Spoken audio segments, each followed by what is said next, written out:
Hello and good evening. Welcome to our second show. I'm Anne-Marie, he's Chris, and this is Jibber-Jabber.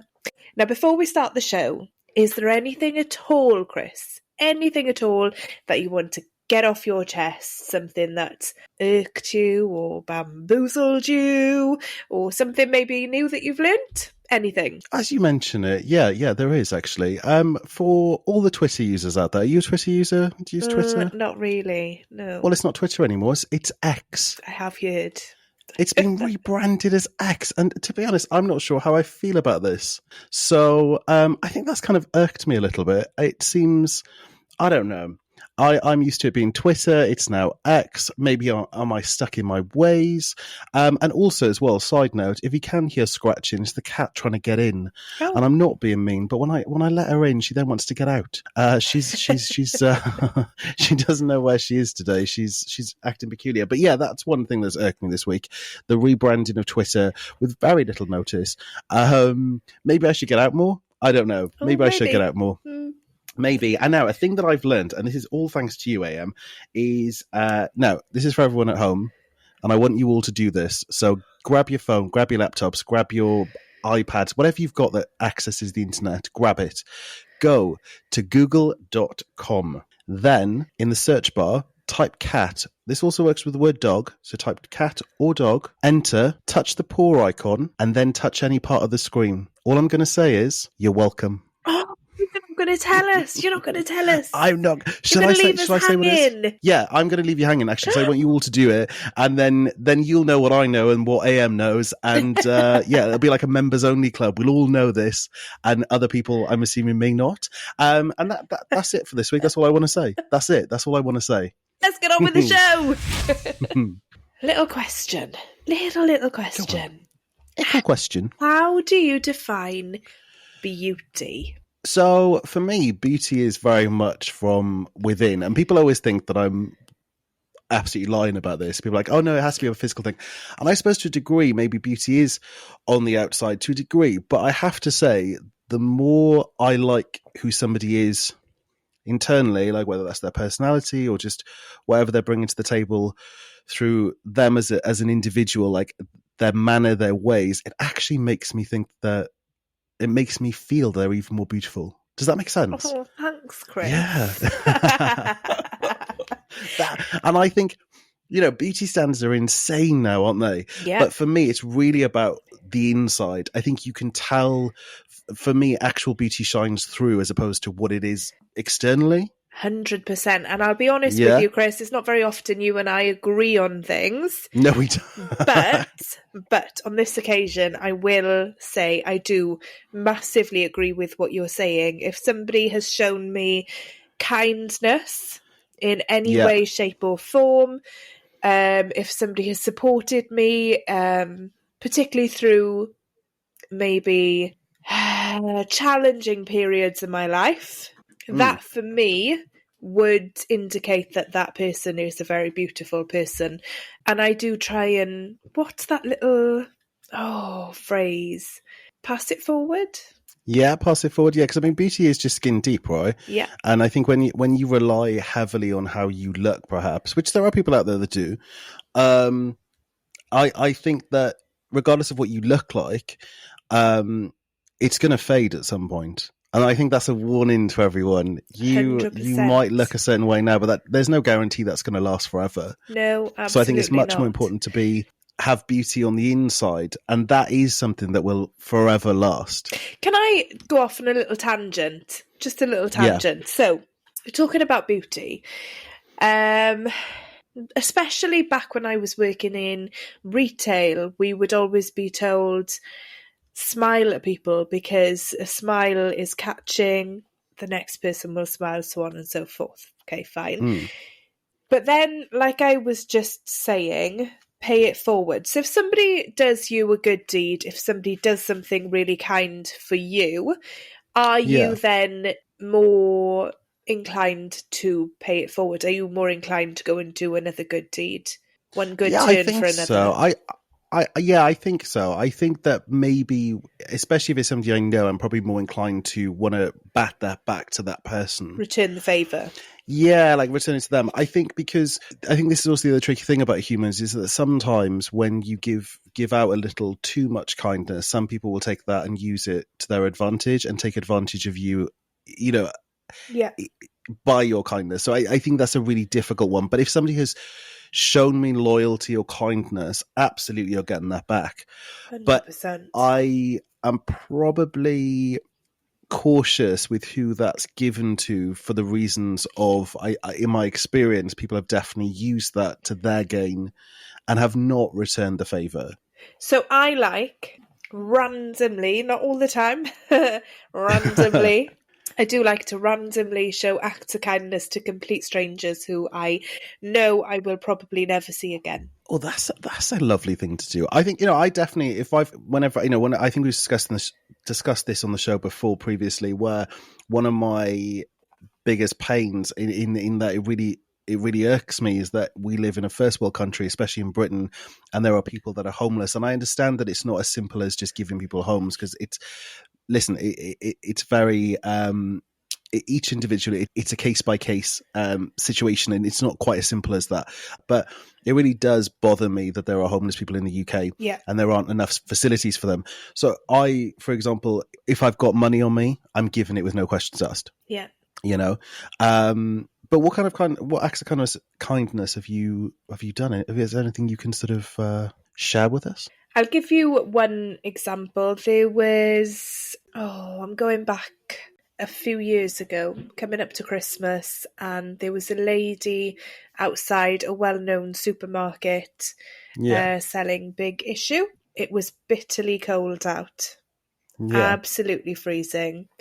I could see that not very many people were interested and just walking on by, because that's what people have a tendency of doing. Yeah. So I got in my car. I drove to the nearest big food place. Yeah. Would that be a supermarket? No, not a supermarket. Think fast food. Oh, okay. Yes, right. We're all on board. And I picked up a hot coffee. Yeah. And I picked up an apple tart. Not much, granted. No.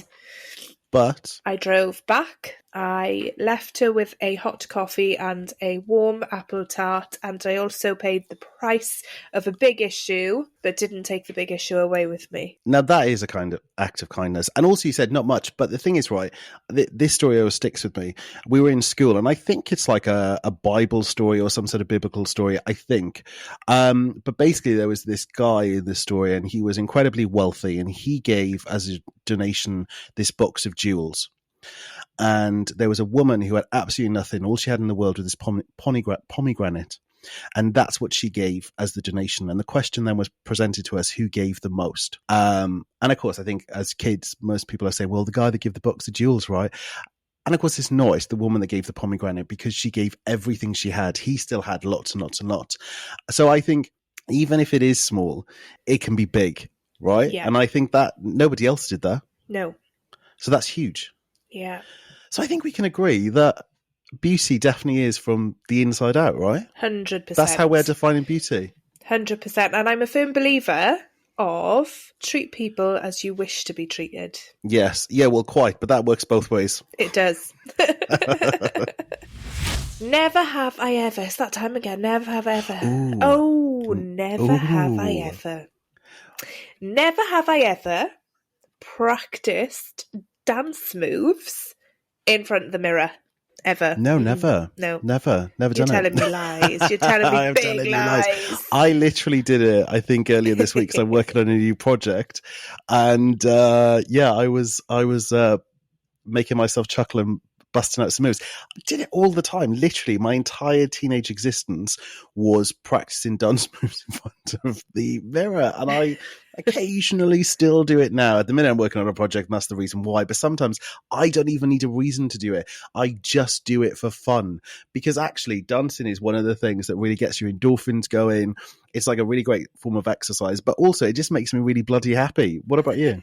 Oh, I don't know if this is something I should be proud of or ashamed of, but yes, yes, I do. I really do. At my age, I do. And given the fact that I'm a mum of two, and probably totally embarrassing, yes, Yes, I do. I did it earlier, actually. I was stood in the mirror and although there was no songs actually playing, I had Pink's song in my head. I can't think what it's called. But it was a Pink song, and you were busting some... But you know what? You say this. You say, because you're a mother and because of your age. I think these are the exact reasons why... people should continue doing these things. 100%. It's because I think it keeps you not younger. No one. Let's be honest. Nobody actually wants to be 21 because it was a battle again through my 20s. I'll be honest with you. Sometimes it's these little bizarre moments that keep me sane. So yeah, exactly. They do, don't they? There we go. So if you keep dancing in front of the mirror, keep entertaining yourself. That's what we're saying. What do you think is the most annoying quality that a person can ever have? Ever? Oh, do you know those people that are just overly nice? Like, to the point where you're like, that isn't real. Are they? It isn't real. Yeah. Oh, God, I've met quite a few people that are, like, almost obnoxiously nice. And you're just like, you're the kind of person... really nice. I don't know what you're talking about. No, but the people that are too nice, right? Like, obnoxiously nice. You're just like, no, that's not real. That isn't real. You're the kind of person that would probably do some damage to people and flip out one day because you're bottling things. There's nobody could possibly be that nice. Am I just a cynic? Do you think I'm just quite cynical? I think there are people who are genuinely very nice and very kind much of the time. I do think that some people are very nice and very kind. Maybe behind closed doors are very different. Yeah, and see, this is... Well, I mean, yeah, I would agree to that. I just don't think it's humanly possible to be that lovely all of the time. So I would say, I do kind think of niceness. some people can be, though. I think some people can be. Yeah. But it's that obnoxiously nice. Do you know what I'm saying about that? It's not just nice where... Not obnoxiously, no. Yeah. It's that real, sweet, like, over-the-top niceness. Yeah. What about you, though? What's like the worst quality somebody could have? Oh, the worst quality for me. I'll be honest with you. I don't like a liar. Yeah, that's not... But I think I've got an internal lie detector test. I know when somebody's lying to me. Like, I know. I don't know. Maybe I'm just really naive. I don't know, but... Yeah, I don't know, but then sort of also sort of open and pure. That's what you are. You're just pure. Oh, I know. You just want to believe that people are just exactly what I was thinking. Gems. That's what I was going with. Yeah, and some aren't. Some are absolute swines. That's what they are. That's a good word, isn't it? Swine. I love that word. I've heard that for donkey's years. Oh, Chris. it's such an old word. I remember, right? My sister, I think, was getting christened, and my auntie had come to my grandmother's house, and my grand's dog at the time had jumped up and ladded her tights, and she said, "Oh, that swine of a dog," and I just thought it was the best saying ever. Swine. You little swine. I love it. Swine. And then go, let's bring back the word swine. What's your favourite word? Have you got a favourite word? I have a couple of favourite words. One of them is cake. I just think that sounds lovely. Okay. It sounds as lovely as it tastes. And the other one, I do like the word bamboozled. Oh, so we're going back to last week's show? Last week's show. I do love that word. I love that word. I'll probably mention it even more times in the intro because I love the word bamboozled. Cake is a very difficult one to get in, I have to say. I've got what about a favourite Welsh word. Oh, what is that word? I'm sure I've told you this one. Is it poppity ping? Poppity ping. Is that it? Yeah, poppity ping. Yes! Which means microwave, right? Yeah, well, it's slang. Microdon is microwave. Microdon. That sounds... But slang is poppity ping. Microdon. Well, there we go. So I think we've agreed on that. Then you've got people lying to you. We don't like that. I've got the fact that people are overly nice. That really sort of it grinds my gears. Where would we meet in the middle with these opinions? Do you know what I think is really interesting though? I didn't say like I could have said anything, couldn't I? Like swearing or that wouldn't have been a very good. Come on now, Chris. Come on now. Who I could have said any other trait. Who am I trying to kid? I'm wholesome now.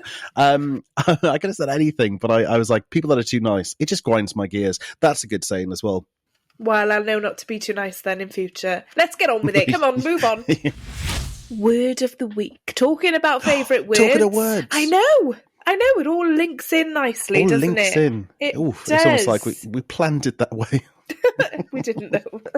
We didn't know. We actually didn't. Coincidence. No, that's true. Word of the week. Argle-bargle. Argle-bargle? What is an argle-bargle? Argle-bargle? Well, I shall tell you what argle-bargle is. Oh my gosh, Ooh. I quite like saying that. Argle-bargle. It's a good word, right? Argle-bargle. We're on the edge of our seats. Oh, I know. Waiting with bated breath. Argle-bargle. Argle-bargle. So argle-bargle means copious but meaningless talk or writing. Oh. So kind of like just gobbledygook. Literally. Oh, another good word. Gobbledygook. Gobbledygook. You thought of that one, not me. But yeah, yes, I love that word. So if any of our listeners have used argle-bargle or intend on using argle-bargle, please do let us know how it went down or how it goes down, and if people actually questioned you on that. We are eager to know. It sounds like an instrument when you say it like that, though. Argle-bargle. I was out playing the argle-bargle this afternoon. I think we need to do maybe a little bit of a debate. A bit of a debate? Okay, what are we going to debate? Bit of a debate. It's a big one. Are you ready? I am ready. I'm waiting for this. So, swimming in the ocean is better than swimming in a public pool. Is it? I've got my answer fully loaded on this one. You've got your answer? Yeah. Okay, what's your answer on this? Personally, on a personal level, yes, swimming in the ocean is way better than swimming in a pool. Okay. I feel like in a swimming pool you're very confined. I would agree with this. And also I have some negatives on swimming in a swimming pool. Okay. Just my personal opinion. However, Yeah. What I do need to just point out is if you do intend to go swimming in the sea or in the ocean, please, please, please be aware there are dangers. There are dangers. Please swim safely. Especially, swim safely. Yes, definitely. Especially where there are riptides or anything else. Yes. Be jellyfish. Safe. Or jellyfish. Or sharks. Yes. Don't go where the sharks are. A negative of swimming in a swimming pool.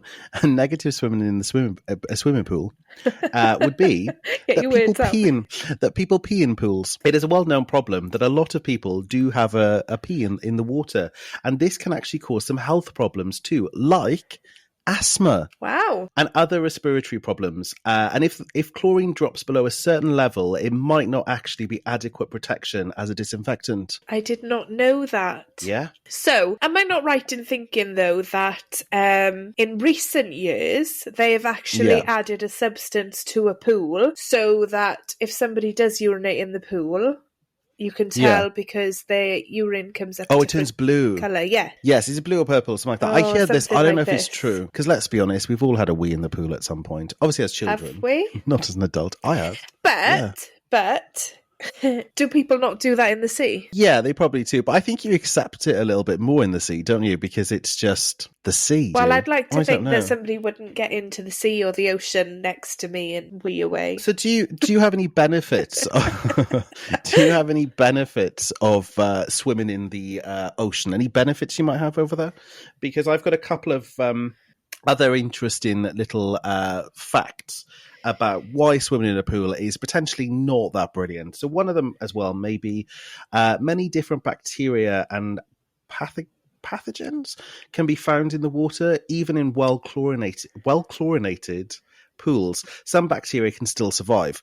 So a common bacterial infection is swimmer's ear. It usually develops when water stays in the ear canal for a long time. This gives bacteria a chance of developing and as a result infecting the skin of the ears. Oh. Yeah. Another little something about maybe why a pool is not necessarily the best place is fatigue and tiredness. People often complain about feeling quite tired and sleepy after spending some time in the water. So, but this also includes sometimes the ocean as well. But there are different theories on this, apparently. Yeah, I was going to say. Okay. So swimming in the ocean does come with benefits, though, doesn't it? It does come with benefits. Yeah. Have you got any of those to hand? Or I've got them. Would you like me to list some of the benefits of swimming in the ocean? Because I think it's called wild swimming. It is. And there are groups of people that do this. Yeah, it is. Yeah. cold, it can have benefits on your mental health, can't it? So it can benefit your mental health, because cold water swimming can help you to manage anxiety, stress, depression. It also sort of increases things like alertness, clarity, and engine levels. Yeah. Not engine levels, energy levels. Yeah. Yeah, it releases endorphins, so your happy hormone. When your blood pressure is high as well, it can help to lower your blood pressure, can't it? It can. So I think that... Do you know anyone that does wild I do water know a swimming couple of people who have tried it, and I do know one person that does it on a regular basis as well.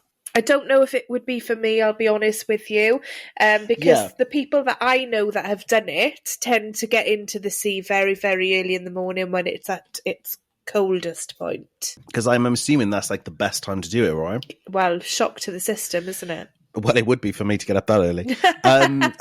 I've got to say, I'm sure there are huge benefits of wild water swimming. But I've got to say that for me, you know, I'm a pretty good swimmer. Are you quite a strong swimmer? Are you a good swimmer? How are you in the water? I can swim. Yeah. I can hold my own. For me, I think that I would it's probably going to be the pool that I would stick with a pool. Although it's really hard to find a pool to go swimming in. Give me the ocean, give me the sea. Oh, you're going to do the ocean? See you later. See you later. And on that note... See you later. We do tend to like a good review, am I correct, Chris? We do. We like to help you people out there make 100%. Good decisions. And I think this week, is it Tripadvisor? Tripadvisor is the place we are going to for our reviews. And we're going to help you decide potentially where's the best place in the UK to go, or maybe not go. Or not go, yes. What have you found? Well, some of these are quite interesting. Am I allowed to say the actual places of where these reviews have we've got to say that. We have to say the places. Oh, okay. That's fine then. Okay. That makes it a little bit more exciting, doesn't it? We need to decide whether we want to go there or not go there based on this brilliant review, I'm assuming. Okay. What have you got over there? So, Windsor Castle. We all know Windsor Castle. It's beautiful, right? You'd think so, wouldn't you? I think so, but... Yeah. Wrong. What has... Wrong. It is titled Boring. Good start. Yeah, 1 star. Oh, 1 star. 1 star. Just lots of rooms with loads of big paintings in them. Every room was basically the same. The only 2 worthwhile parts of the day was harassing the guard, not me, the boyfriend, just to get that in there. Just to clarify. And having a good time in the spoons down the road. Did you write that review? Circa 2002. This could have been done by me. Okay, so cheeky. when visiting London, maybe avoid Buckingham Palace, because it's just a load of rooms with pictures in it, really. 100%. Just don't do it. It's not Buckingham Palace. What was it? It wasn't. It was Windsor Castle. Oh, Windsor Castle. Windsor apologies. Castle. Windsor Castle. We have to get that correct. It's very right. important. Yeah. Okay, we could offend sorry. people. Absolutely. Dear. We wouldn't want to do that. Warwick Castle. Oh, okay. We've got a nice little... I feel a castle theme coming on. It's a castle theme. Up north. I feel like a princess. Yes, Warwick Castle. 1 star. Oh, castle's not doing very well. No. The title, Disneyland Wannabe. It says it all, doesn't it? Disneyland It literally Wannabe. says it all. Do we need to read this review? Oh my goodness, I don't know. Except that at Disneyland, one price covers all. Here, you pay for parking, pay to get inside, and then pay again for additional attractions.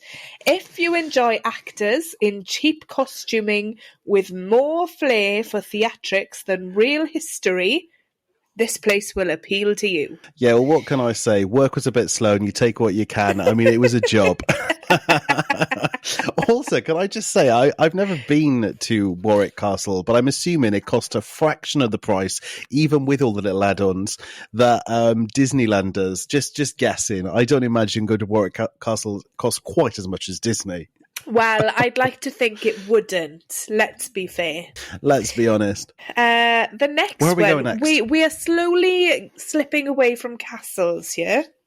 Okay, brilliant. Actually, very fast. Not slowly. Slowly, we're speeding. We're speeding past. Ben Nevis. Ben Nevis. Ben Nevis. Do you know what Ben Nevis is, Chris? Is it? Is it a mountain? It is. It is a mountain. Way. So it's titled Very Steep and Too High. 1 star. And that would be a mountain they're talking a about. mountain. 1 Right, star. okay. Yeah. This was almost a full, in capitals, full day's climbing. And my girlfriend was crying at one point.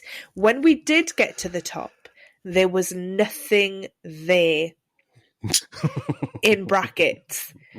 Mount Snowdon has a pub, restaurant, and toilets at the top. Luckily, we had brought some sandwiches and drinks. So anyone else climbing this one, be warned. Again in capitals. Was that in capitals? Be warned. There are no facilities at the top. The climb basically went on far too long. And the last part was particularly steep and difficult. It was also cloudy at the top. So the view was non-existent. Oh dear. The long walk back down was boring and again took too long. What can I say? There's no pleasing some people. I don't know what to suggest. I mean, maybe Ben Nevis. People of Ben Nevis, stick a pub on the top. Stick a pub on the top and maybe an escalator so that you can come down. Or a train. And a bog. Snowdon have a train. Oh. We could have a train on there. Come on now, Ben Nevis. What are those things that they use for skiing? Are they zip wires? You know, they got carriages on them? Yes. You've seen them? Yeah, one of those. Yeah. Oh. Anyone from Ben Nevis listening, these are some, you know, take the feedback from your customers on board. Absolutely. Any more over there? Yes, we've got more. There's more. Oh, there's more. There's more. And where are we off now? We're going to Big Ben. A bit different again, isn't it? Yeah, we're back in London. 1 star. 1 star. 1 star. It's just a big clock. I don't. That's what it's titled. It's just a big clock. Excuse me. Big clock.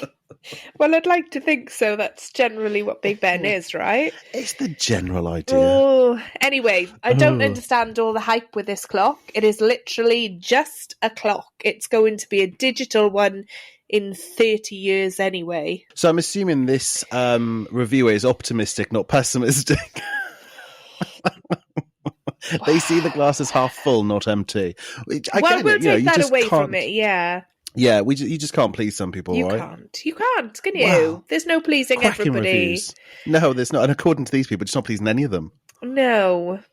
But, you know, little saying that I've always said.